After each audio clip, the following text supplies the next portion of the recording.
Hi guys! Maghuhugas ako ngayon. Mag-iigib muna ako ng tubig para panghugas. Wala po kasi kaming gripo. Samahan niyo ako maghugas. Ayan. Pupunta tayo mamaya sa CR. Yan na, mag-iigib na tayo. Tara! Mag-iigib muna ako ng panghugas ng pinggan. Yan. Binuksan ko yung ilaw para maliwanag. Medyo madilim kasi dito. Wala kasi kaming gripo. Ganyan talaga. Walang gripo. Mahal kasi magpakabit ng gripo. Igib muna tayo guys. Para makapaghugas tayo ng pinggan. 7 PM na ng gabi. Maghugas tayo ng pinggan. Tara!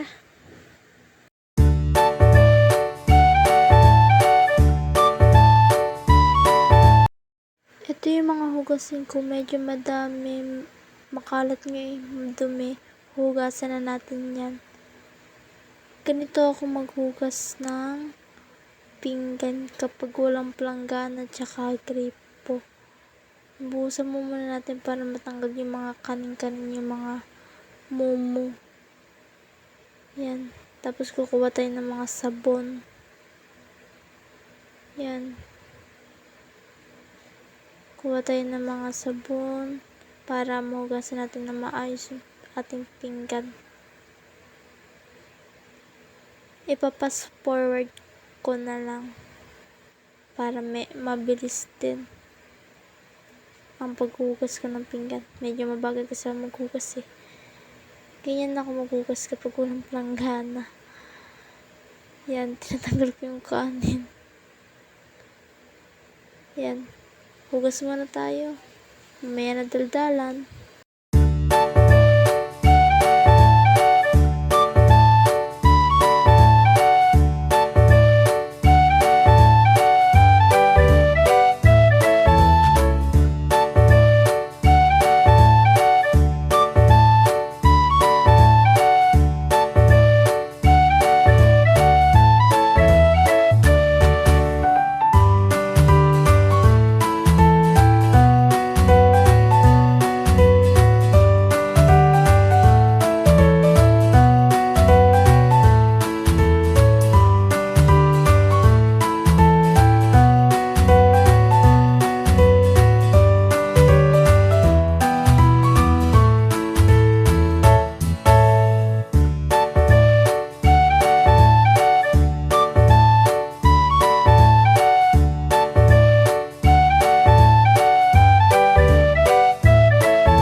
Ganito ako magbanlaw. Tabo lang gamit ko kasi nga diba wala nga kami planggana. Yan, ganito ako magbanlaw. Pero malinis naman yan, maayos naman pagkakabanlaw na. Ganyan lang ako magbanlaw po maghugas ng pinggan. Yan, tara, alawan na natin lahat. Mamaya na ulit daldalan.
natin bandawan. So, lilinisin na natin yung lababo. Tatanggalin muna natin kanin-kanin. Tapos, lagay natin sa basurahan. Yan, lagay natin sa basurahan. Kalat ng bahay. Ang daming mga mumu. Lilinisin natin yung lababo. Yan. Ganito ako maglinis ng lababo. Tinatanggal ko muna mga mumu lahat. Linisin natin para malinis ang ating lababo.